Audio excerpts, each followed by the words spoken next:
Welcome to another episode of the Great Work Launchpad. My name is Chris Nelson. My site is evolveconsciousness.org, and this is the Great Work Launchpad, episode 21, Shadow Work, part 19. And we're going to be talking about fear or love, part 4, continuing that discussion about what motivates us, what drives us, what propels us forward in our lives, and how we create this wonderful or disastrous co-created reality that we are all part of making form and giving it shape. And the Great Work Launchpad is an effort to get people to, get off their asses and get involved in some way, help motivate them, help them to understand deeper psychological things and doing shadow work on themselves to get them to become a rocket ship into that truth, love, freedom aspects of consciousness. Welcome back, Brandon. Good to have you here. How's it going?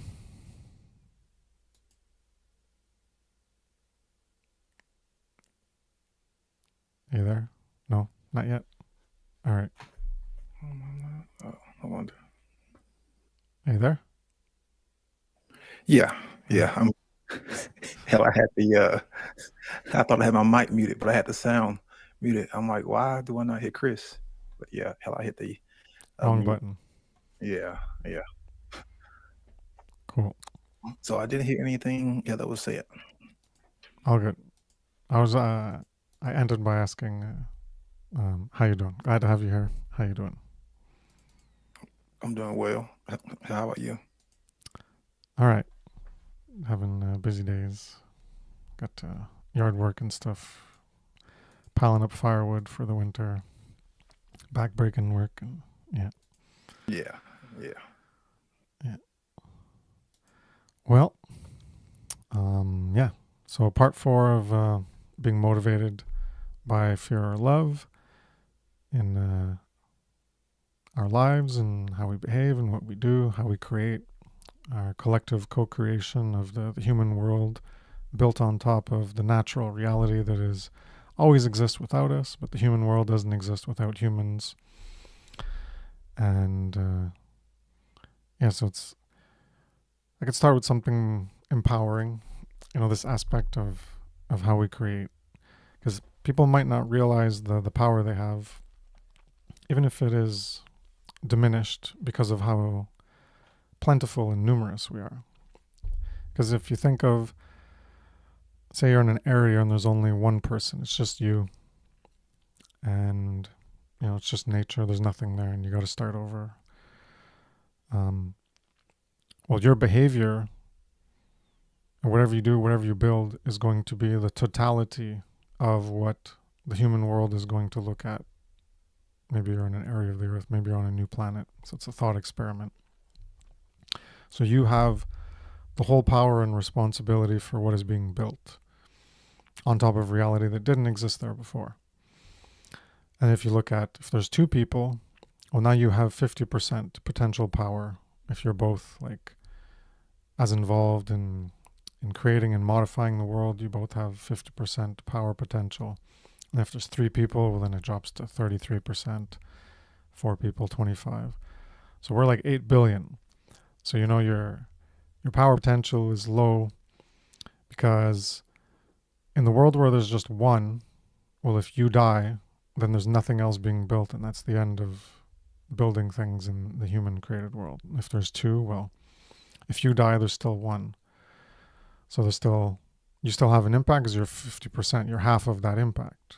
And if you're 4, well, you're still 25%, a quarter of the impact, so it still has an impact. But when you're at 8 billion, if you die or if you do nothing, if you don't act, everything still keeps going on. And your influence can be minimal at the outset, and even when you're gone, your influence, the overall way of life won't be affected by you not doing anything or you not partaking in a certain endeavor. Whereas if there's 2 people and they want to embark on a project, If one person quits, then it's the one person doing it all by themselves. So that has a huge impact. And if there's four and one person quits, it has an impact, but not as big as before, but it's still an impact. But when you're at 8 billion, your impact isn't as big, but it's still an impact. So because of how many we are, our lives can seem insignificant and not impactful, but they can be impactful. They can have ripples in other people's lives. Like my work, and maybe there's 20 people who watch an episode or something, or who knows if they watch at all. But through the work I've done since I created my site and done videos and things, well, there's an appreciation. It has an impact on people, even at the small numbers that I'm at. And when you have more people viewing, or more people having come across your work at some point, whether it's text or audio or video, then you have more of an impact because you're affecting other people's lives. And that's the magic of being an influencer, to use your will, whether you're in a selfish will or in a higher will capacity, a higher potential, for creating a higher potential world that's more in alignment with the good, the right, and morality. Either way, it's like it's a powerful thing where you can influence and affect others without even coming into direct physical contact with them, or you never touch them, you can never hang out with them, you've never seen them, and yet you're having an impact in their life.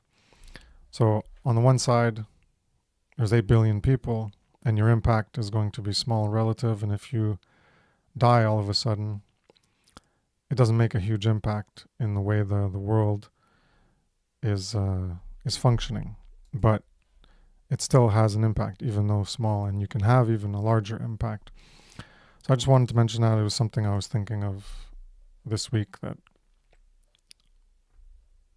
you have a tremendous power potential, and if there was only one of you, it'd be huge. It'd be all on you. And because we're so many, it gets diminished because of just the plethora of everything just keeps on going, even when one person dies, or if a few hundred die in some plane crash or something. Well, things keep on going, things don't change, but each one of those people had an impact on other people's life. And if they were doing the great work and then they don't do it anymore, then that's that magic, that power where you can influence other people and affect their life in a positive way towards the goal of creating true freedom. That potential is no longer there. So even though it wasn't maybe not that visible, it will have an impact for the people who won't have the content that you would have created in the future. And that's the potential that each one has right now, everyone out there. You have that potential for impact and influence, and it takes effort and time and sacrifice and work and dedication and persistence to keep doing it. But you can influence and have an impact in other people's lives. All right. I don't know if you wanted to say anything on that, but I'll let you have the mic.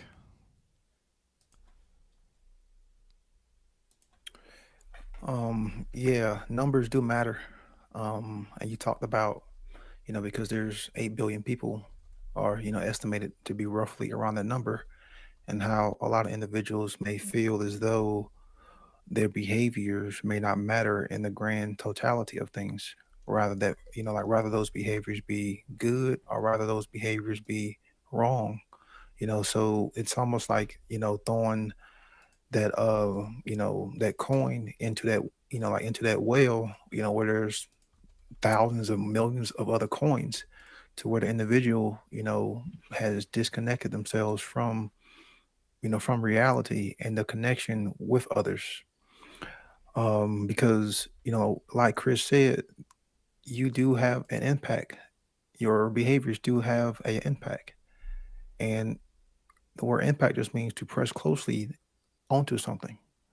So, when we have a few individuals who are trying to make a impact and they are speaking about morality and truth, that small impact, or that small little beacon of light, is being drowned out, it's being flooded out, it's being flushed out by the larger satanic impact of the billions of individuals who were speaking lies, who were speaking falsities, who are using coercion, who are using, immorality, who are orchestrating mind control. And that's why we keep talking about the importance of the individual. And also, too, when it comes to using your voice to speak the truth. And another way the impact is felt is, you have a lot of people say, well, I'm talking to people in my daily lives. I'm doing one-to-one conversations.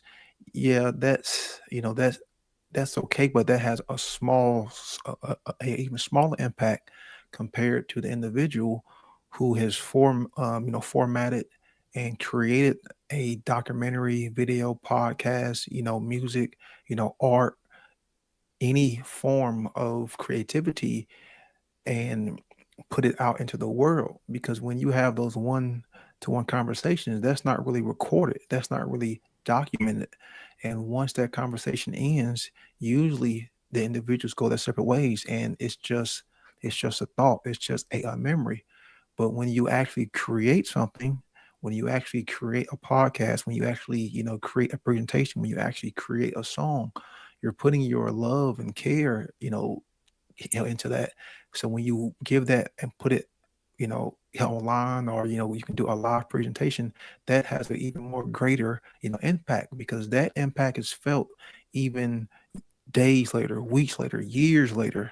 Um, Even if you were to pass, if you uploaded your stuff online and you formatted your stuff, and you still have a website, like all of that stuff can still have an impact decades later, down the line.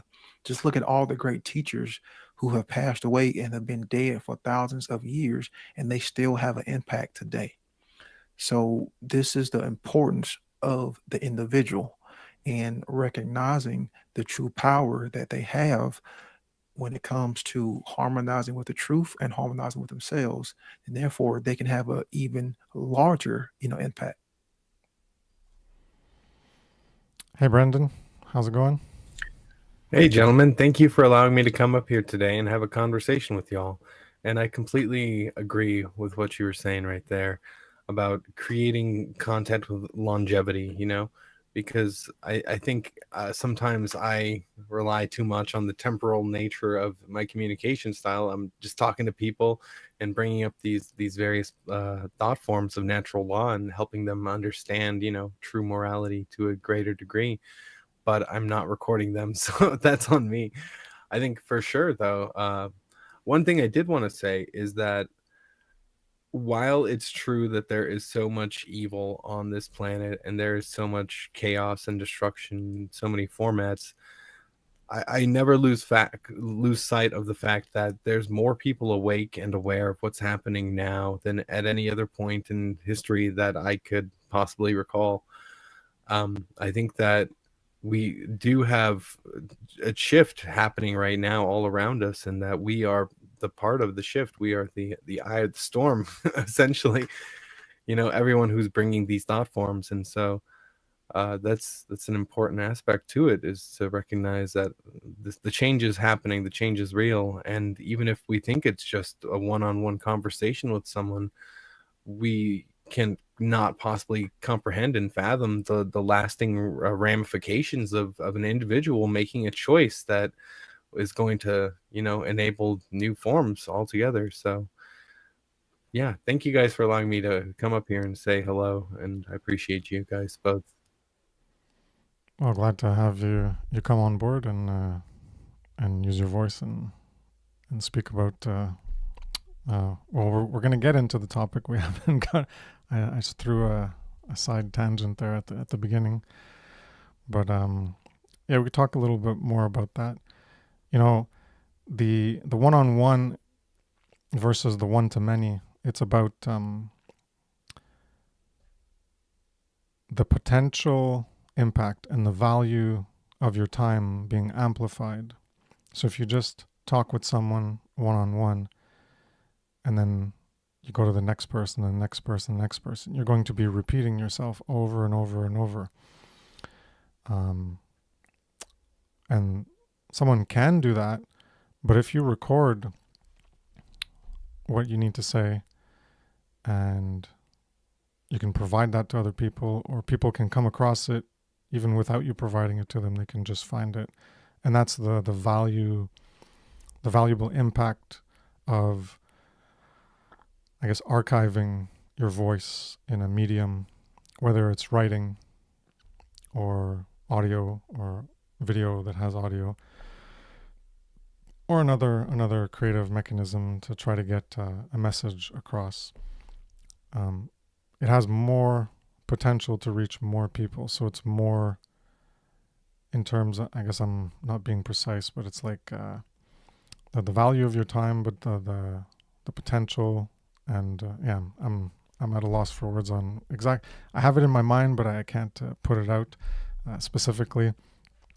But it's like if you do one-on-one versus creating the content, then there's all those potential people that will never get access to it. And if you're spending all your time just having conversations with people, then like Brendan said, well, once that's done, it's just gone, and it's just the person can have a memory of what was said, but maybe they'd want to hear it a second time. And if you put out content, you make a site, or you put it on YouTube or whatever, and podcasts, iTunes and some Spotify or whatever, then someone can return to it, because you can have a lot of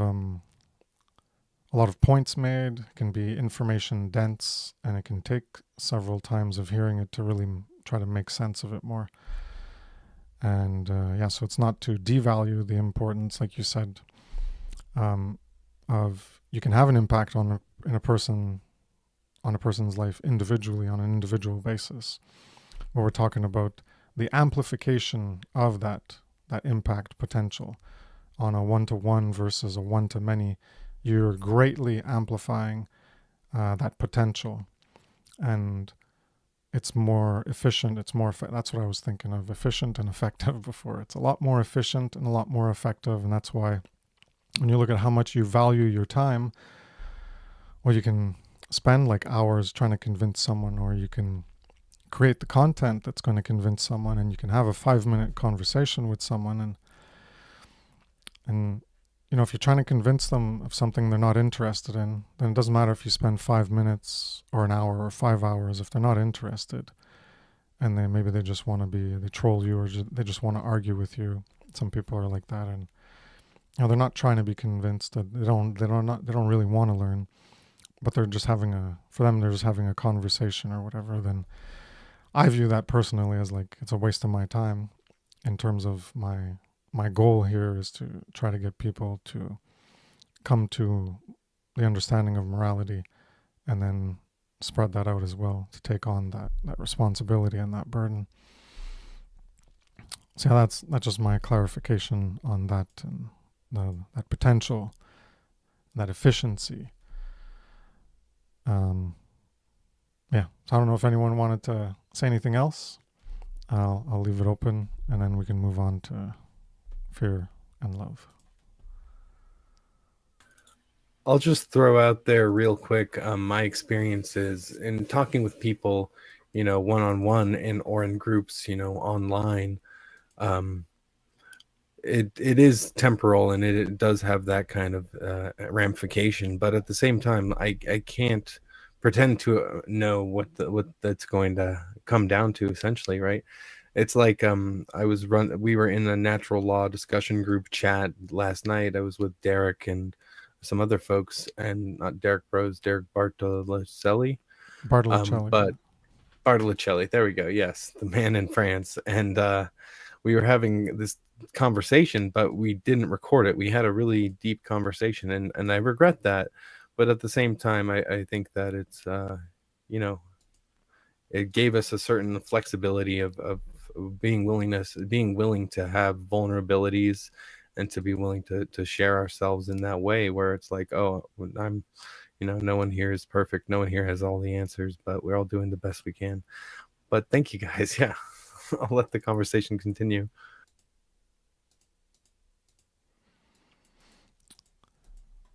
All right. Last week, talking about alchemical gold and what that is about, and it's about doing the great work. So the alchemical process of going from bronze or lead to silver or gold, symbolic journey of purifying yourself, self-improvement, making yourself better.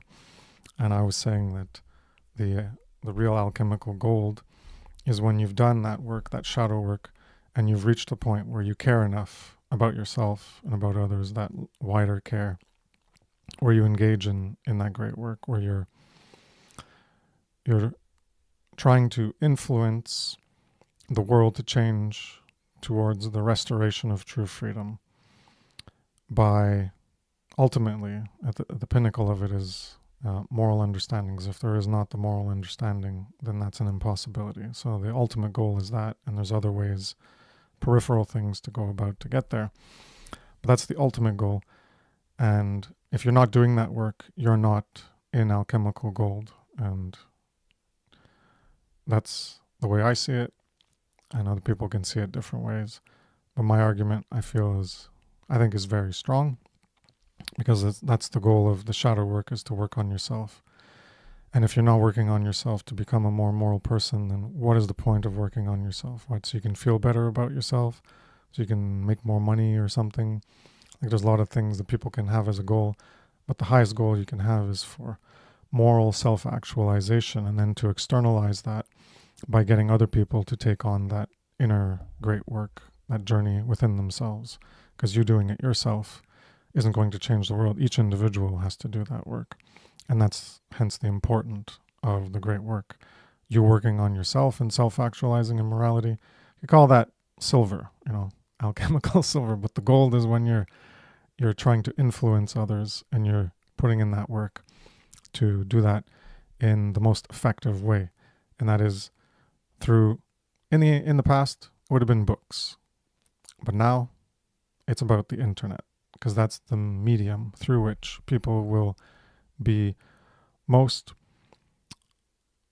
potentially able to receive knowledge. Whereas in the past, there was no internet, and you had word of mouth, but nothing could beat a book, because a book could be printed many times over and more people could get access to it, hence the efficiency. And now it's the internet, so it amplifies it even more. So you got to be online, you have to make content of some kind, and you have to formalize it and archive it so that it can be accessed over and over by people who can come across it. And what do we end with? People not willing to sacrifice to do that work. Well, they haven't reached that alchemical goal. They're not expressing that cosmic love. They lack the love. They haven't developed that self-love, that self-care. There's still qualities of self-loathing and apathy within them, where they haven't developed it enough, that true care, in order for it to be the fire that fuels them into action. So they still have work to do, hence the shadow work. And they're still in that involutionary force with the inaction and the stagnation. So continuing from that, people have bought into falsity in many ways through the conditioning of false society. Some people lie and some deceive knowingly, but most people are just propagating the lies they believe are true. And hence the importance of knowing how to think. Part of this series on the Grey Work Launchpad and the shadow work, we've gone into it, of being able to, at the core of this is being able to discern truth from falsity. Because if you can't discern truth from falsity and you don't have the mechanism to do that, then you're not going to be able to discern right from wrong, and you won't be able to make moral decisions, and you'll be walking on that checkerboard floor, walking on the light and the dark, the moral and the immoral, without knowing it. And that'll be the quality and the condition of the life and your contribution to the overall condition on the world. So ignorance of quality truths are leading to ignorance of being able to live by those quality truths. Since you're not discovering them, you're not discerning the truth from the falsehood. And the highest quality truth is moral truth. And so overall, we aren't living by moral truth because we are ignorant of it overall. us, everyone on the planet. And as a result, we're living in immorality, and we're all accepting it. Not us here might not be accepting, but I'm speaking in generalities. Everyone is accepting it. And that's why the human condition is degraded. And it might go up and then go down and up and down through history, and could be worse in the past and better now. That's another point. The new Brendan, lots of Brendans here. Got the invasion of the Brendans. The awakening. There's always phases of awakening, and I think a more accurate way of looking at it is in proportion.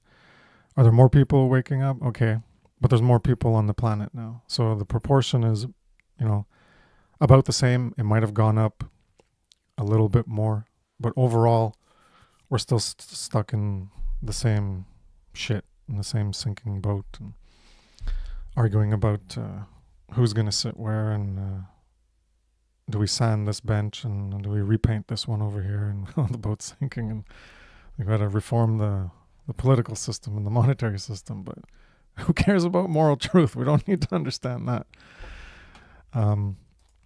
So there's bad programming and conditioning that we have, and we have garbage info and viruses of the mind. And those viruses of the mind, well, we propagate them. People propagate them unknowingly. So they're propagating the deceit and the falsity, but they're not doing willingly. It's just things that they've accepted, and then they regurgitate them, repeat them, because they haven't gone through a verification process. And the human condition isn't magically going to change while people keep acting the same way based on the lies they believe and are attached to. And people rarely come out of that by figuring it out on their own. That's like a very rare thing. How did they figure it out? Well, they receive information from others. Or sometimes it's looking at the bad parts of the world, where they receive that bad news about the immoral condition from information put out into the open for them to come across. And if it wasn't put out into the open, they wouldn't have come across it. Or maybe they were fortunate and they had someone individually in their personal life talk to them, or online speak to them individually and be made aware of things. But I think most people, it's coming across videos on YouTube or wherever they are and whatever they're doing. It's all content that was put out, formalized, and they came across it, and it made that impact upon them. And if it wouldn't have been put out there, and if it was just people doing things individually in their lives, then they would have never come across that information. They would have never awakened at whatever lower level initially that then leads them on that journey. So that's the importance of creating that content. So I'll let you guys respond to that. It's funny because you were talking about the stages of, Hell Awakening and the impact that individuals have. And if it wasn't for, or if it may not have been for Alex Jones, I may have not have come across Mark Paschal's work, and of course, your work, Chris. So yeah, with this process of Hell Awakening, you never know the impact you're going to have, and you never know what new teachers you may find and come across from listening to certain individuals. And then the internet is the best way to amplify our voice right now. It's the best way that we have right now, and it's not going to be around forever.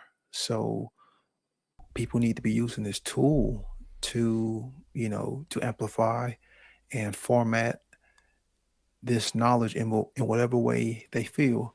And even if you don't want to create content, there's a lot of stuff that has to be done behind the scenes. And there are a lot of individuals who can network. And hey, if you're good at making slides, if you know how to edit videos, if you want to just upload people's content and help distribute and share that load, that also is a necessary requirement, because being a one-man team is tough. It's rough, trying to upload to like 4 or 5 different platforms. You got to back your stuff up like offline. It's easier when you have multiple people who can do that. Even if you want to, help produce, or, like help out with someone's live stream, that's another way. Because not everybody wants to be in front of a camera. I know I don't, but I still do it, because I care. But there are a lot of things that can be done behind the scenes, especially, when it comes to podcasting, and presentations and stuff like that. There's a lot of stuff that has to be made. There's a lot of stuff that has to be uploaded. There's a lot of stuff that has to be saved, and you really don't quite grasp all of it until you start doing, this kind of work. And yeah, we all have lives, we all have families we need to, to, you know, attend. So that's why if other individuals can help and assist and, put in that helping hand, it'll make this hopefully a lot more easier. And then the more people who are doing that, then we may actually, shift that pendulum. And then the last part that I want to talk about is, you hear this buzzword shadow work, all the time, and you hear so many, like so many people talking about it, but they never connect it with the moral truth. They never connect it with the moral philosophy. And the alchemical process is about the moral knowledge that one comes to discover. That once you discover it, then you can go within yourself to look at your behaviors, to look at your own actions, to look at all of the things that have happened to you and all of the things that you've done to others.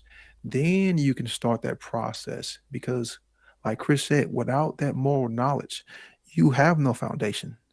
Because without that essential truth, how can you really do any form of shadow work? Because for the rest of your life, you're going to be building relationships with other people. So without that core foundation of what's morally right in objective reality, how can you build with another individual? How can you build, with a spouse? How can you build with coworkers? How can you build with friends? How can you build with loved ones? You can't, because in that state of ignorance, there will always be some form of disharmony when it comes to behaviors, when it comes to groups, or when it comes to her relationships and interactions. So once you have that moral truth, then you can start to look at your own behaviors and then start to take some responsibility and say, hey, I am not going to condone, I'm not going to be involved in these behaviors because they are morally wrong and because they inherently initiate theft. They inherently initiate violence, coercion toward another. And I'll pass it on to the next Brandon. Hey, thank you, man. And first off, I want to say thank you guys for, reigniting that fire, because sometimes I've rested on my haunches for too long. And I recognize the crucial importance in this time of using the medium of the internet to communicate these ideas. It's it's crucial. But I think at the same time, I still never want to belittle the little things. Essentially, it's that it's not an all or nothing shift. I don't know if this shift is as immediate as we might want it to be, but I think that we can take the small wins and we can run with them. It's okay if it's not doesn't necessarily fill every one of the necessities. It's not about of learning these thoughts. It's about it's a battle of scales. So even if, like, through all this Charlie Kirk stuff that's happening right now, even if these people are still highly brainwashed, I think that it's okay. It's a part of the process. We're not going to shift the brainwashing entirely just from a single video. I don't know. I think that we can allow everyone to have the flexibility to be brainwashed to a certain degree, but with always keeping our principles first and just making sure that we always hone in on that concept of putting principles first in all things. And that's, maybe I'm just the eternal optimist, but I think that we're moving towards it. I think we're doing good, and I think you guys are a huge part of that solution. So thank you. I wouldn't say it's okay. I would just say that's the way it is. So that's the way it currently is. It doesn't have to be that way. They don't have to be brainwashed. I wouldn't say that it's okay for them to be brainwashed. It's just, well, that's the way it is, and you're not going to make them unbrainwashed just by one video or just by thinking about it or snapping your fingers or anything. So the condition of the world is how it is. You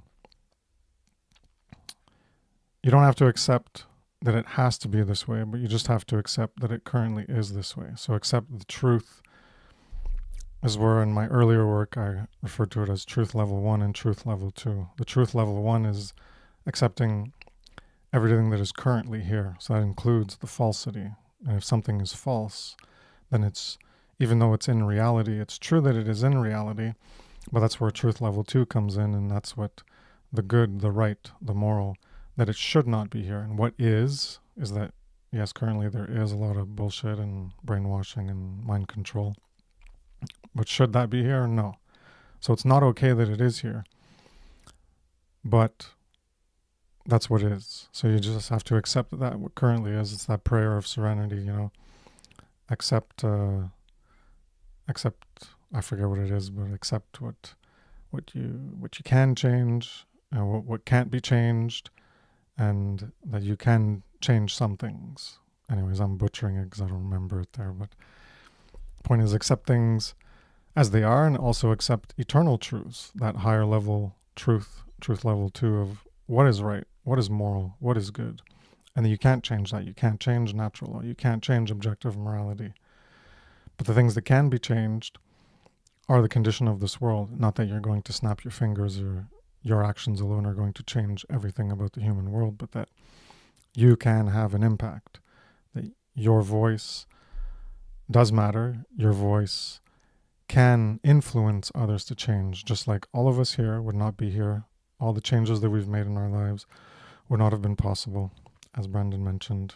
For me as well, it was Alex Jones, and it was all these other people that we research into. There could be David Icke and Jordan Maxwell, and eventually, God willing, so-called God willing, we find Mark Passio, and then it's finally the gold. We finally found it.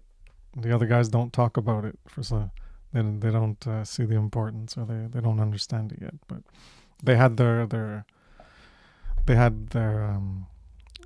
place in our journey of awakening, and our journey and our knowledge quest, and trying to figure things out. So yeah, the moral truth is the pinnacle of, I forget the expression, the second Brandon said, it'd be hard to refer to Brandon 1, Brandon 2. I forget what you said. The eye of the storm. I was thinking the tip of the spear, or at the tip of the spear. So those of us who are doing the moral education and the peripheral things to get people to that understanding, well, we're at the tip of the spear of trying to restore true freedom. So the people that are conditioned into the involutionary way by the mimicry of others. It's not that they were on a good path and then they went on the false path. It's that when people are born into the condition, they get conditioned by it. So they're trying to fit in, to be accepted. And that's something that happened this week with my 2-year-old. He wants to imitate what his brother does. It's like me too, and he wants to do what his brother does. And that's essentially what society is, where everyone's like little children who are just trying to imitate other people because they just want to fit in. They want to do what others do because that's how we associate, and that's how we form, how we identify with others, and how we form relationships. Because people who don't have things in common aren't going to form a relationship, but if you have things in common, you're going to form a relationship. There's people who enjoy playing video games, and they get together on that. People play card games or board games, and people who do sports, and people who like cars. So there's this common interest. So you're both imitating something in common, and that's what's bringing you together. And that's part of the drive as human beings, and naturally is we want to fit in, we want to be liked, so we're going to imitate what others do. Hence my 2-year-old wanting to do everything, trying to imitate his brother and everything. Even the bad stuff. You tell him, hey, don't do that. You don't realize the impact you have on your brother. You're a huge influence, and you do these silly things or bad things, and your brother imitates them. And then now he's learning that as a behavior, and he thinks it's good because you do it, because he looks up to you. And so, yeah, children grow up and they still want to fit in. Adults still want to fit in. No one wants to be isolated and alone. So the opposite of that, it takes a certain level of discipline to not comply, to not compromise. So as Brandon Spencer, when you were talking about, it made me think of compromise, that I was going to be sarcastic, and I would say, yeah, unless you compromise, forming a relationship and the importance of moral truth and being on that same path, which I've talked about in my early organ. I have the infographic, unite with people on the same moral path as you. Otherwise, you're going to have these conflicts, unless you do a lot of compromising and a lot of sacrificing. And then you're just trying to force a unity where there isn't actually a true unity possible, because you're not at that same level. So it's going to be making you compromise, making you lower your standards to accept the behaviors of others and continue in that relationship and that identification and attachment with them. So to not comply, not compromise your values, if you have them based in principles of truth, well, that takes a certain level of discipline to have that. When you're growing up, you don't have it. And even as adults, most people don't have it. They can not compromise on whatever principles they have, whatever they use as a foundation. It can't be everyone's got a foundation. It's how good is your foundation? There's a bunch of cracks. Is it made of shit? So the best foundation is one on moral truth. But that's what these principles are. There's true principles and false principles. They're just principles you live by. But it doesn't mean your principle that you live by is based on moral principles. So people can, things can happen in interactions, relationships, and something happens and they're like, no, that's against my values, and okay, I don't want to have anything to do with you, even though it has nothing to do with morality. So people can be steadfast to certain principles, but they don't have moral truth as a principle within them, so they're not steadfast and adhering in discipline to that. So it's easier for people to fit in unthinkingly of higher principles because they just want to be accepted by others. So because of this, they want to be accepted by others based on what they like and what they do. So that's an easy way to associate and form attachments and identification with others. And if you're in a false pathway, in a moral pathway, you might not know it. And you go along that pathway unquestioningly because of the identification with those who have a commonality. And that's what we have in society. In various ways, we have like maybe 100 points, and with other people we got 50 points in common, and then with them they could have 10 points in common with others. And overall everyone's like connected by being disconnected, but through like degrees of separation we're all connected in some commonality. And overall is the commonality of our immoral way of life that people unquestioningly accept. And even when people do know, even when they know that something's immoral, that identification and attachment can be stronger than wanting to stop doing it, because they can have a fear of being alone, of being outside of the in-group. If they speak up or if they sever the relationship, then they're going to not have the relationship, and they might value it highly, and hence valuing that eros or philos form of love over care for truth, agape.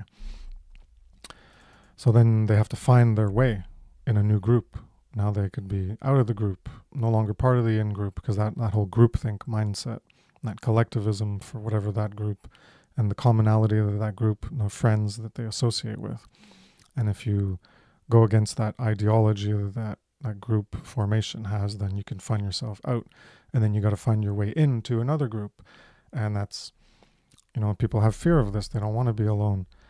And we can also think of the police and the blue code, and movies like Serpico or other things, or TV shows where ratting out other police, that's a no-no, even though they purport themselves in the illusion of being good and about justice and all this nonsense in their eyes. You don't report the abuse of the police because that makes you hated by them, because it's all about that in-group. The good, the right, and the moral isn't the important thing to them. That's just a facade. It's a veil that they hide behind for their evil. What matters is protecting that group, protecting what the group represents, protecting the facade of that group, because if you expose that the facade is a facade, that it's a veil, it's an illusion, then that fractures that group being accepted by others, and then negative things can happen. So it's all about maintaining the positive view of that group, and this is in corporations and so many things. I'm just using police because it's an obvious example. And yeah, so manipulators can play on this desire to belong, to be liked, to do what others do in order to get accepted. People associate on that. And so manipulators can even get people to do immoral things that they wouldn't normally do. And to even ally yourself with the immoral person, to give them what they want. And usually they do that by threatening you in some way, threatening to expose you, or threatening your job, or your where you belong in your friends, or the lives of people you care about. You see this in movies or TV shows where they threaten someone in order to get you to do what they want you to do, and people go along with it because they're identified and attached to that other person that they want to save or prevent harm from being done. So they're going to do immoral things. They're going to become evil. So to save them from the evil one, they will do evil and aid evil in order to try to preserve that attachment. Because if they're threatening to hurt them or kill them, then that attachment will be removed from their existence, and then they won't have the thing that they're attached to. And that's where people compromise in this negative way. Yeah. So I'll end it there, and you guys can shoot at that. Chris, what you described is the cult mindset. That's what we have been conditioned to have. Don't think outside of the cult. Don't go against the cult. And of course, it's all conditioned through government schooling, but this group mindset, which is collectivism, how the hive mind, and how, like you talked about, the same mindset, when it comes to order followers, it's the same mindset in the corporate world. Don't go against the grain. Don't rock the boat. You want to blend in. Don't stand out. This is the conditioned slave mindset. This is the mindset just stuck in survival, because we have this fear of abandonment, and rather it be parental abandonment, is also abandonment by the group. In a lot of religious circles, one of the worst things that can happen is you being like kicked out, like excommunicated, from your cult. It's that same way in society, to be kicked out from the family, to be kicked out, from the friends, to be kicked out from, the bar. No one wants to be kicked out of anything, because it makes you feel, like a loser. It makes you feel as though you're not welcome. It makes you feel as though you're not wanted, and it makes you feel, kind of down. But when it comes to this cult, mindset, it's hard for the individual to see anything outside of the cult, because from the time you've taken your first breath, the conditioning has been, happened over and over and over and over with all that repetition. So in this survival like mindset, it is just that, stimulus and response, which we talked about, I want to say a few weeks ago. But seeing anything outside, of this is extremely hard, because it's literally like the body is in a constant state of being nervous, constant state of anxiety. So then the body starts to go through those same processes as if there was an actual life or death situation. And that's also one of the main reasons too why a lot of people react so negatively once you start to tell them that their religion, their conditioning, their mind control is false. Most people can't come to terms with that because that means you have to shatter your reality and admit to yourself that you bought into a lie. And again, that means you're going to get kicked out of something. That means you're going to have to leave something. You may have to leave those beliefs. You may have to leave those religious dogmatic ways of thinking. But at the end of the day, it's all about the truth. And the truth should come first because adhering the truth should be one of the core principles that each individual strives for. So when it comes to this cult dynamic, this collectivist, mentality, this is a survivalist, mentality, which keeps you in that state of fear because anything outside, the cult, according to the conditioning, is dangerous, is evil. Don't look there. Don't look into, have philosophy. Don't look into, have morality. Don't look into any forms of, occult schools because it's all dangerous. And they give these negative connotations to scare people, to frighten people, treating you as if you are a child. Don't look underneath the bed. The boogeyman may be there. And then too, Chris, you brought up, how the situation, with your kids. It's funny because majority of individuals know that kids will mimic and see things that we do and they'll imitate it. Yet those same individuals will still create a toxic, negative, immoral environment and use forms of coercion and hell abuse around those same kids willfully knowing that those kids are going to learn and imitate those same behaviors. And I find that, just crazy because we all know that, children will imitate and mimic, especially, adults, are their, older siblings, because that's a way of learning, like that's a way of figuring things out in reality because when you don't have a conscious mind to kind of think for yourself, you kind of have to mimic, others so you can make sense of things. And we've all done it, like as a child, because I was the middle kid, and I always, imitated my big brother and imitated my dad. But we all did that as a child because that's a means for us to learn and understand things, for us to learn and understand ourselves, and to also figure out where the boundaries are at, you know. And sometimes, yeah, it may piss you off, but that's just a kid trying to learn. That's just a kid trying to make sense, because they have to figure out where those boundaries are too. They have to figure out what they can and cannot, do. And that's one of the ways that they can do that is by, how, by imitation and, like mimicking to try to make sense of things. Really well said. And for me, I think I'm also interested then in how those thoughts actually are placed into the subconscious mind of people every day and how these forms are built up in their own perception, right? Because we are all subject to so many thought forms coming at us all the time, and it's subconscious is what it is because it's not actually landing in our conscious mind. We're just accepting these ideas and we're just accepting of these thought forms as they come into us without any critical faculty, because that is a form of hypnosis, and that is what hypnosis is the bypassing of the critical faculty. And so if you can get an idea to go land in someone's mind based on assumptions, based on the programming, then that is how that change is made.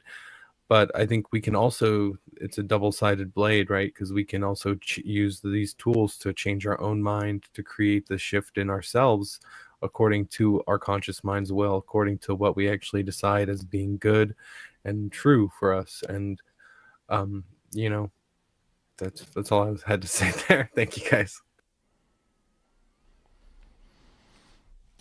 Yeah, Brandon Spencer, you brought in a lot of good tie-ins to what I was talking about, expounded on it even more. Like, it's really deep, this aspect, and it's really important for people to understand. This is part of the self-knowledge that I went through, and I talked about a lot of that stuff in my work. That this, as you mentioned, don't rock the boat. Talked about a lot of that in my earlier attempts to talk about how truth is love, love is truth. Because when people think about what they like, well, they like other people, and we're talking about fitting in, and yeah, for children, that's how they learn everything. Because how do they even learn? All this is intuitive. They're not consciously applying anything. They're not consciously applying mechanisms or procedures or how to add numbers. It's all intuitive. They learn by looking at your lips and imitating voices by how your lips, and then they learn how to pronounce things. This isn't like a conscious, like, I have to move my lips in this certain way and do this thing and move my tongue this certain way. These are all automatic things that they learn and they mimic.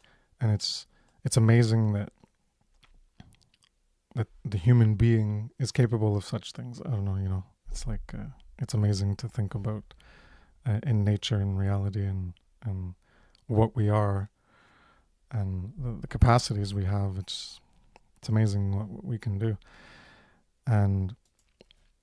But people aren't thinking about these things. They haven't done this aspect of self-knowledge to figure out how these psychological mechanisms work and how we have a propensity to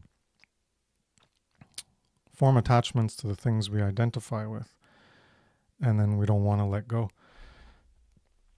And when you're trying to, part of this alchemical divorce of divorcing yourselves in this alchemical process, divorcing yourself from the falsity. So you have to learn to let go of the attachments. And people don't want to let go of those things as much as it can be like being kicked out of things. Or when you let go of something, it's you kicking yourself out of something you've accepted as true. Just as much as you can be kicked out of a group, you can kick yourself out of a group. You can choose to leave a group. And you have to learn to kick yourself out of, as the other Brandon's mentioning, thought forms. Well, you can have poisoned thought forms. We've talked about poisoned worldviews. You have to kick yourself out of all these falsities, and that can put you in a vulnerable position because, as I've mentioned before, when you have something that you become attached to that forms your worldview or your self-view, that's how you're looking at reality, your perception. And when that is removed, that's like making a hole in your perception and conception and even your navigation, because your perception and conception of the world is how you're going to navigate through it, because that's how you think the world is constructed. And when you're destroying the falsity that you were attached to because you thought that's what was a representation of the world, then you're making a hole in that construction, in your foundation, or in that pathway you walk in reality. You're poking holes. And when you're making a hole, it's not that you see the ground underneath and it's just like a little bump, you're going to step in the ground. What it makes is a hole in the conception of how the world is structured. So you have a void, an abyss, a darkness, and with that comes fear by usually the cues, the emotional cues of, it could be direct fear, it could be discomfort or insecurity when you lose something that you thought was real. Now you're trying to make sense of the world, so you're confused. So that confusion brings insecurity and doubt and discomfort, and can even bring anxiety, and hence those are polarities of fear. And so when a lot of people will only be willing to reject something if they can put something else in its place. But usually that's not how it works, as this process of the spiritual journey of truth or the knowledge quest is often a destructive process. So you're going to have to destroy things before you can fill those empty holes, that void, that gap, that abyss into the void of nothingness that's now in your conceptual understanding of the world and your perceptions. That's been destroyed, and people are really averse to that, because I mentioned these versions of anxiety they can create and the confusion. So they don't want to let go of it. Even after they can know about it, they're still not willing to let go of it, still not willing to align themselves or be diligent and disciplined in just saying, okay, well, that's false. Well, then get out of here, kick yourself out of it and try to figure out, well, what actually belongs on that, in that place in how reality is constructed. If it's not like this, well, then how is it actually? But if you can actually know that it isn't this way, then you got to at least recognize that and accept it. That prayer of serenity accepts things as they are, not that they need to be that way. And then you can try to figure out, it could be, well, how should it be? So you can try to replace it with something else and a new behavior. What is the behavior that it should be? But that first step is that alchemical divorce of divorcing yourself from the falsity, so that then you can accept what is true. And that's, the importance of being right and being willing to know when you're wrong, and that importance of being right, wanting to be right, not to just be right when you're wrong and be like, I'm right when you're wrong, and this ego trip, but to want to know what is right and want to know what is wrong, so that you can let go of what is wrong, so that you can align more with what is right. So it's important to want to be right for the sake of being right, not to just think that you're right, but to be right and to want to know if you're wrong. And that ties into what we're talking about of letting go of the falsity, because then you can have that gift of being able to let go of something that is false that you thought was true, and that is a gift. And that's the gift that most people reject, that I talked about in my Truth is Love article, that they don't want to do that shadow work. They don't want to face that darkness, that demon, that shadow, that monster, either external to them or within themselves. And they don't want to do that work because of all that those fear factors and that discomfort and confusion that it brings them to. And a lot of people have this ego trip of they don't want to be wrong because they feel like they're inadequate or dumb or inferior or made to look like a fool. And so they will be in denial and averse to even admitting they're wrong, and they will stand their ground and be stubborn. And it's all this lack of shadow work that they haven't learned about, this gift of when you're being shown that you're wrong, you have to actually analyze it and see, okay, am I actually wrong? Is this true what the person is saying? Okay, well then thank you for that gift of bringing that to my awareness, so that I can finally cast it out and kick myself out of it, as you said, Brandon, and then you can finally move forward on that path of being more in alignment with truth, as opposed to being less in alignment with truth. So it all comes back to that caring for truth, hence true care, agape. That has to be at the foundation of how you want to live your life and to truly live it in your life. So you guys can respond, and then I guess we'll wrap it up there.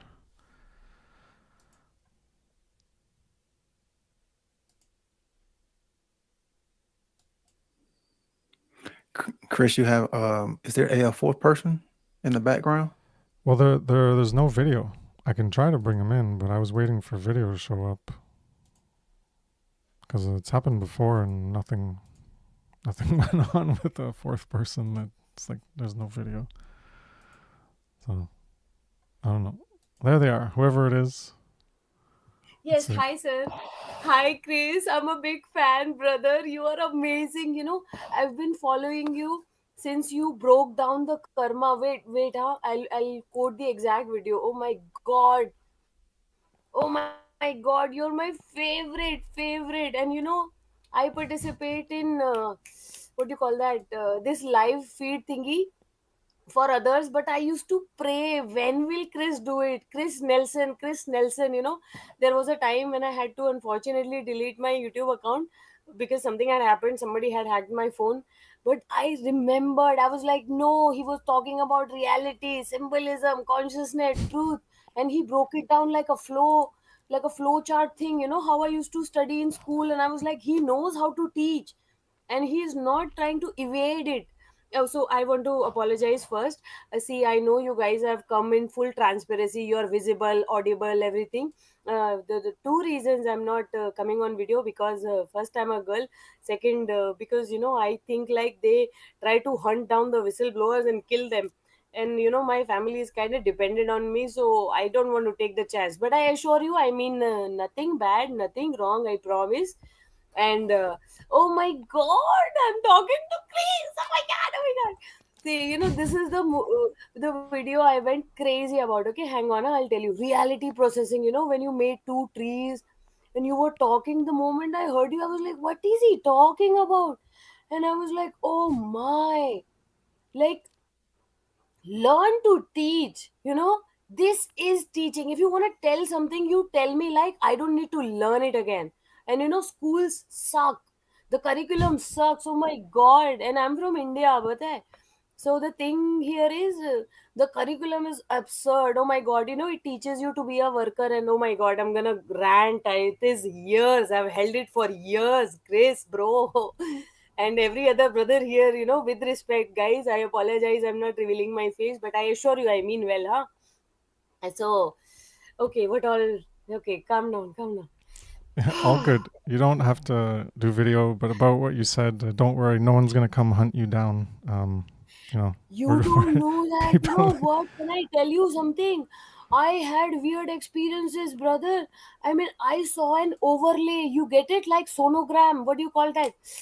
Oh, what is that thing? X-ray, X-ray. You know how you see X-ray, right? I saw an overlay two times, okay? Two times. And it did not go away. And I was not scared, okay? I was trying to hold my ground because I keep talking to this, the AI, because I told you, right, I have nobody to talk to. Either I get dismissed as if I'm crazy, or I am just not listened to, because they think they better talk about Reebok or Puma sale, and they think I am obsolete. So I feel like I belong nowhere, and I don't want to disturb my family. They already feel like I am crazy at some level, and they don't entertain my thoughts at all. Okay, the moment I started telling them there's a shadow government, this and that, they were like, beta, you've lost your mind, please focus on your job and get a living. And I was like, hey, I get that, that is surface level, but who knows how far is this illusion. And then, oh my god, I got to know about shadow self. But chuck all that, okay, scratch it. Let me tell you the biggest highlight of my life. I'm telling you, I saw two overlays, bro. Two, not one, two. And one of them was a kiddo. He was my manager's kid, okay. He came over, what do you call that, video conference thing, no, because we work for clients, right? Like India is majorly known for customer service, so no offense to nobody, I mean, see, every job is respectable. But it was a client. I can't believe I'm talking to Chris, oh my god. Okay, this is not a dream, Well, I relax. just want to interrupt you there. We'll try to keep it on topic. I don't know the overlay and the X-rays. That could be like a conversation for something else. Sorry to burst your No, bubble, no. but yeah, we'll Yeah, try to that's keep it okay. on the topic of what we've been talking about and not go on to some No, I completely completely different thing understand. there. I completely understand. I did not mean to throw you off, brother. I just got super excited when, I mean, okay, listen, huh? I follow a lot of you guys. I mean, when I say that, I mean the category spirituality, knowledge, consciousness, stuff and stuff, right? You're one of the people I follow, and I used to pray, like, why isn't he having live videos? I so want to talk to Chris Nelson. I mean, come on, man. I just got a notification for you and another notification for some other person I follow. And I was like, I can follow him whenever. Oh my god, this is like a dream come true. And this is a recent revelation. When I saw the overlay, and then I was like, here comes the man in black, you know? So yeah, I did not get scared because hey, if you are me and I am you, remember Rush Hour? So yeah, I held my ground, and I'm not scared.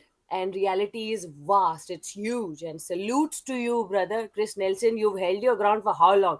The last time I mean, sorry, the first time I got in touch with your work was 2018 or 19. It was around my best friend's wedding, and I remember that. And ever since, I've never forgotten. I'm like, I have to follow you till my last breath. I don't care for religion, I don't care for brands, I don't care for nothing, you know. And my thank you to you, sir. Thank you so much, everybody else. Thank you so much for being so kind, for listening to my rant. And I swear, I promise to God, the higher power that exists, the real code of the matrix that got hijacked and everything, I promised, I witnessed that.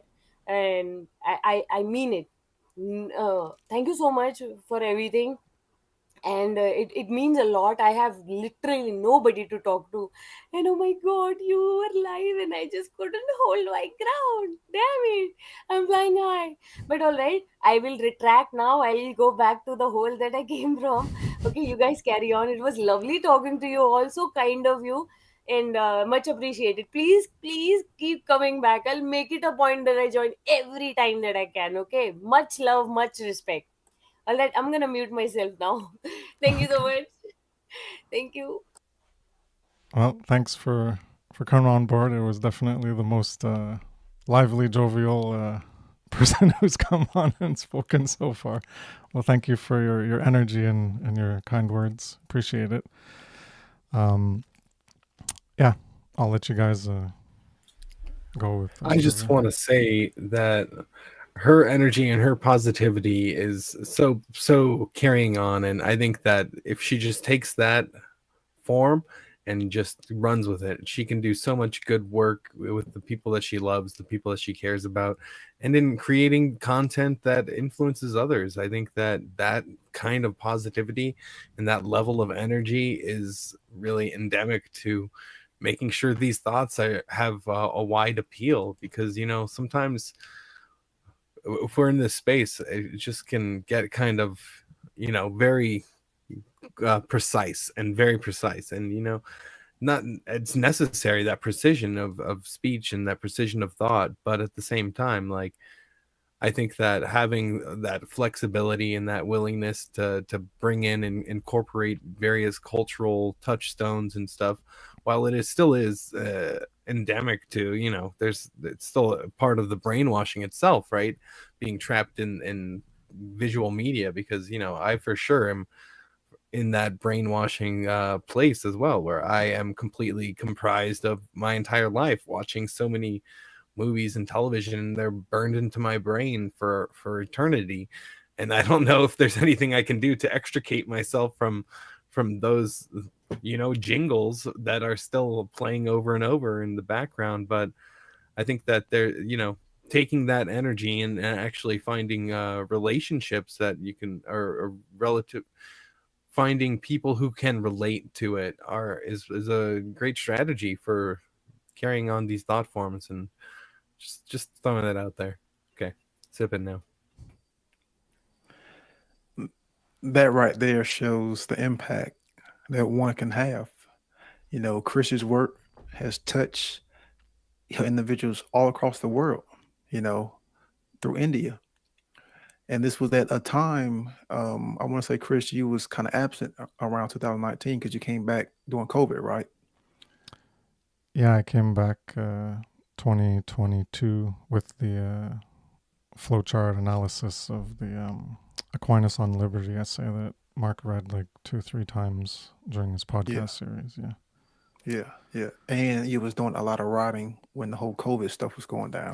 Yeah, I got, yeah, okay, yes, you noticed that, yeah. Yeah, yeah, When COVID happened, I was like, okay, this retarded shit, I gotta get into it again. So then I was like got a bunch of videos censored from YouTube and strikes. First time ever I got strikes because, but I was yeah. putting stuff like, it was pretty scientific and like accounts from doctors, but they were like, no, no, no, yeah. But yes, yeah, I came back at COVID. Yeah. But yeah, that impact right there, and Kelly, it shows what the individual can do. And I want to thank this individual, for coming on and sharing that with us, because it was very lively, it was very energetic, and sometimes that energy is needed. So yeah, thank you for that. And yeah, it can be a struggle sometimes, not being able to talk to individuals who are close to us. Sadly, it's unfortunate. It's something that a lot of us, go through, but we endure. We persist and we stay strong, and that's why doing this inner work, this shadow work, and understanding these moral truths are of importance. Because when you are doing the inner work, it's going to help you build that level of discipline, those spiritual armors that are going to be necessary when it comes to, sadly, this lonely walk the road that a lot of people don't want to travel on. So just some food for thought, because I also communicate with another individual who is from India, a female, and she says it's also, very hard for her to talk to, individuals and share things, like true spirituality, like consciousness, like the nature of reality. And it is tough, especially being in certain parts of the world. But there are always means, to help cope and deal with that. But as long as the individual is doing it in the work, and is aligning to truth and morality, you will always have the most powerful force in the universe on your side. So, have some food for thought. And, hell, again, thank you for sharing that. But the impact that one individual can have, because that right there, man, like that right there was great. Like that was great. And it was great just because of the energy that she, like the energy that she brought. Because, Chris, Chris is very direct, and, and her energy is like the opposite of that. So like it's a much needed energy, man, and I love it. Because sometimes like I'm, not as energetic too, but sometimes that energy can help radiate and bring more life into the whole party. Can bring life into the whole discussion, and yeah, it's a much needed energy. So yeah, thank you for that. Yeah. Well, we didn't get her name, but woman from India. Well, you got a lot of Yeah. people. What?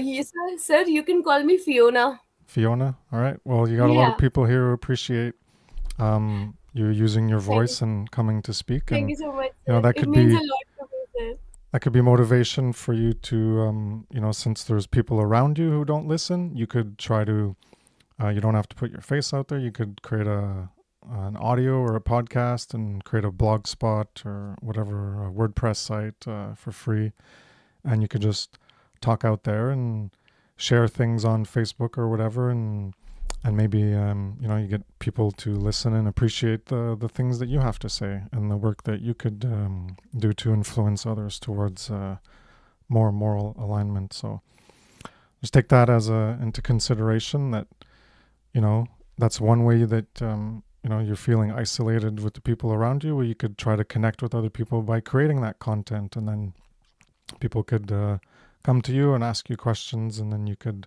have more conversations with them if that's something that you're interested in. So just giving you ideas, and yeah, you can try that out, and it could probably bring more positive more positivity for you, since you're like pretty down about not being able to communicate and talk with people around you. Well, if you do that online, then you could have, they won't be around you, but like us, we're online and communicating with others. Well, you could form connections with people and have meaningful conversations with people online. So it's a substitute for that lack of those meaningful conversations in your personal life. But I think we're all in the same boat there, and lacking oftentimes meaningful conversations with our families and those around us who are, they're in like another world of, they're still in the matrix, and they still want the matrix to be around.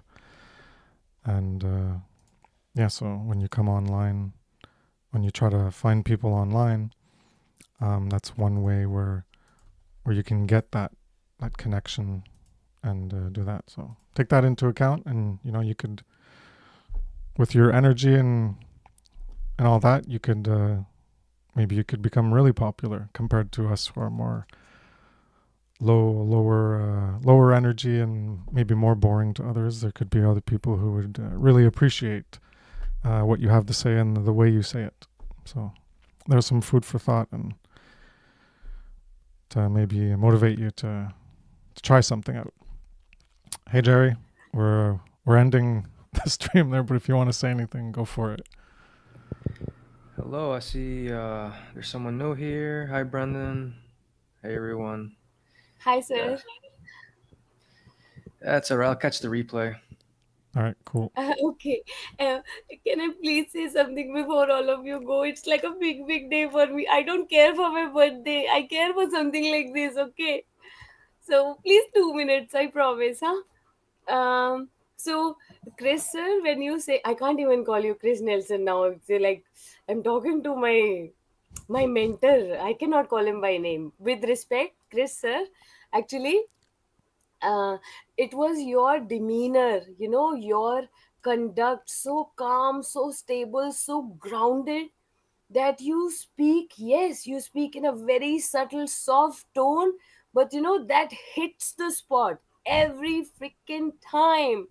I mean, look at the videos. My goodness, you have like, what do you call that, finding needle in the hay? My dear, you've not only found the needle in the hay, you've actually stitched a big lengthy sweater with it. Okay. And so much so that sweater is also beneficial in terms of winter. So what I'm trying to tell you is your work is, like it's like glacier fold. You're doing it steadily and so calmly that tells me that I am scattered. You understand? Like, there's a baseline. Baseline is where zero is, the stillness is. Everything is stillness. Is the reaction, the positive, the negative, the too happy, the too sad. That's what gets me rattling. But when I hear you, I was like, who is this person? So calm and yet delivering the heavy loads of information. What you are giving is not available on ChatGPT. It's not available on Perplexity. And good lord about the YouTubers that are there online. Please, you have no idea. I tried to talk to people on anonymous dating apps, and I was discussing life, and they're like, "You are so unholy. You're supposed to be talking about, hitchhiking and DTF, bad things." And I was like, "No, brother, I have nobody to talk to. Where do I go?" And then I thought, hey, perhaps, through conversations like this. So again, I'm losing. See, this is what happens when you have too much energy. You don't know how to contain it. That's what I was saying. That, Chris, brother, how you talk, so polite, so calm, you know how to not only hold your ground and you keep it steady. It is easy to to become the highest scorer in the class once, but it takes a lot of, titanium stuff to consistently remain the top scorer. And you are it, my brother. That's what has pulled me to you. What else is there? And again, so many thanks to everybody. I don't know the names, and like I said, you could call me Fiona. It was lovely interacting with you all. Thank you. You guys are very welcoming. You could have just booted me out. I know how it works, all right. Sometimes when you don't align with the program, they don't care. They'll just announce, yeah, yeah, some, what do you call that? A disruptor. So it's a disruptor. You could have labeled me anything and you could have just booted me out. But no, you, so much humility and so much kindness to you guys that I am feeling so small, and I'm an empath. No, a living disruptor, but empath inside. I'm very, very, very highly sensitive. And with that being said, you just took me in as if I've talked to you for years. I don't know how many lifetimes. But yes, I with my hands folded. I'm from India, and that is how we greet and thank each other, with my hand folded. Dear, I apologize, my camera is not on, but I can send you a picture of it. Okay. So thank you so much. It was lovely. All of you all, I wish you the best, and I hope you would let me in the next time I would want to talk to you. And it was lovely. My God, I'm going to dream about you guys. So no, no, I didn't bring anything extra. I just brought disruptive, a world of energy which was scattered all over the place. But you, after your kind words, you put me in the straight line. You were still trying to guide me. Can you imagine? The person is still trying to accommodate my thoughts. So again, whatever ties you and I have had, the karmic contracts before we actually came on this plane, regardless, You are my hero, and I stand with it. So, with that, I'll now mute myself for real, and let you be, and then we will end the chat. Okay? Thank you so much again. I have a white smile on my face. I can't wipe. Thank you. All right. Well, you're welcome, and thank you for coming by. And yeah, maybe see you in the future. It's so far every Wednesday. Well, maybe it's Thursday where you are. So yeah. Anyways, same time every week, and people are welcome to join and come talk about the topics. And yeah, so I'll end again saying, if anyone wants to say anything, go ahead, and then we'll wrap it up. Just thank you for doing this work, Fiona. Thank you for joining us, Brandon. Thank you for joining us, Jerry. I think I saw you yesterday. But it's always good when others join, because usually it's Chris and myself a lot, but it's always nice having new faces join this conversation to talk about freedom, morality, truth, natural law, and why people ignore causality. So, thank you guys. And hell, again, at the end of the day, it's all about moral truth and aligning to those moral principles so we can become better, holistic, conscious individuals and understand the difference between right and wrong by way of free will choice. I'll end on that. I'll just pop in real quick and say thank you guys so much for allowing me to be here and talk with y'all. I know, I'm kind of on the shallow end of the pool, perhaps in many ways. You guys have a great depth of knowledge, which I really appreciate. So thank you for holding space. It's powerful. I'm grateful, and I will return. Yeah, I gotta check out your interview with Chris, Brendan, and I'll just say, I'll be here on time next time. And yeah, thank you for what you do, guys. Good night. Cool. Yeah, maybe see you next week on time, and you can partake more in the conversation. So yeah, I'll wrap things up. As usual, thank you, Brandon, for coming by. Really appreciate you always coming by. Thank you to the new Brandon for coming by. And Fiona, last minute ball of lightning coming in here, infusing us. Appreciate the kind words, and glad you're coming online and in an open live chat and putting your voice out. And who knows where that will lead? You could end up, like I said, I'm encouraging you to take it progressively to greater heights. So yeah, I guess that's it. So thanks everyone for tuning in, and we'll continue next Wednesday, 9 p.m. Eastern Standard Time. It'll be Fear or Love Part 5. We'll continue this discussion. So have a good evening, good afternoon, good morning, wherever you are in the world. Take care. Peace.